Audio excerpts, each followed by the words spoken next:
Legato, the art of beautifully smooth phrases. Easier said than done because we have to account for the fact that our left hand is pressing separate fingers. So, how do we have something that's acting like a hammer here, but trying to be super smooth here and creating the illusion for the listener that this is all kind of one homogeneous thing? So, let's take a 2-octave G major scale for a moment, okay? Starting on an open G, and I want you to play 4 notes to a bow.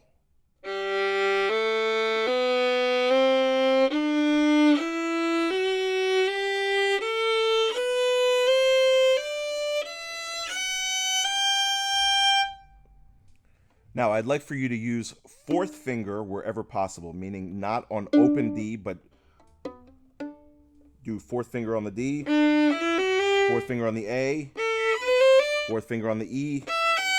Now, why is this important? Because I want us to work on following the contour of the bridge.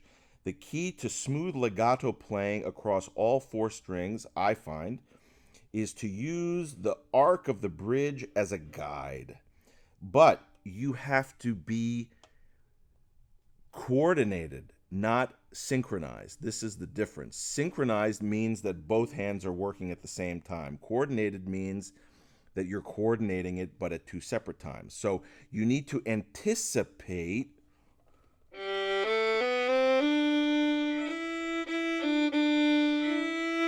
for maximum smoothness. You don't want to go, that's too jagged, right? Right? So if you follow this, but you want the elbow to start to come to the next string and prep the left hand. My left hand is already in place before the arm comes to the next string, so there's no gap.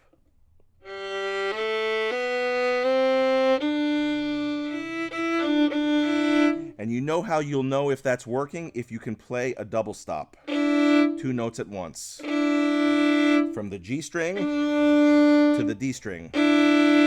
And that crossover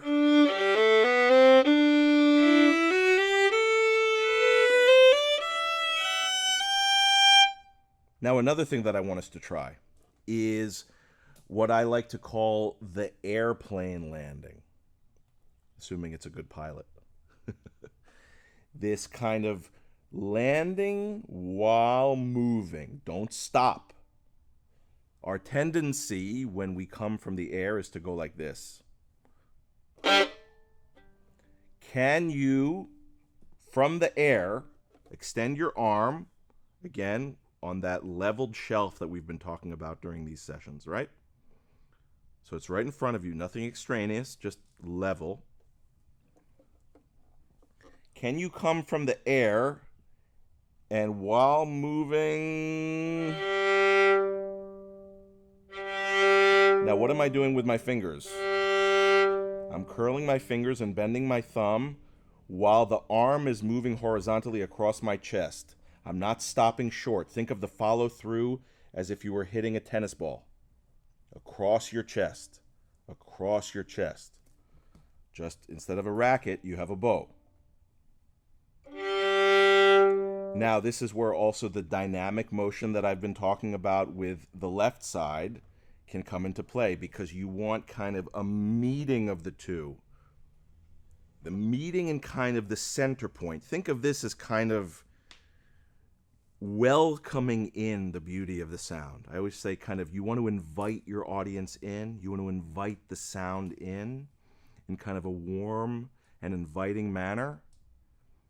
That's how you're going to get that, with this kind of dynamic, controlled, but relaxed, easy. And just experiment with this. One of my favorite openings in the repertoire of really exploring a beautiful legato is the beginning of the Barber Violin Concerto, because I like to think of it as an inhalation with an exhalation, and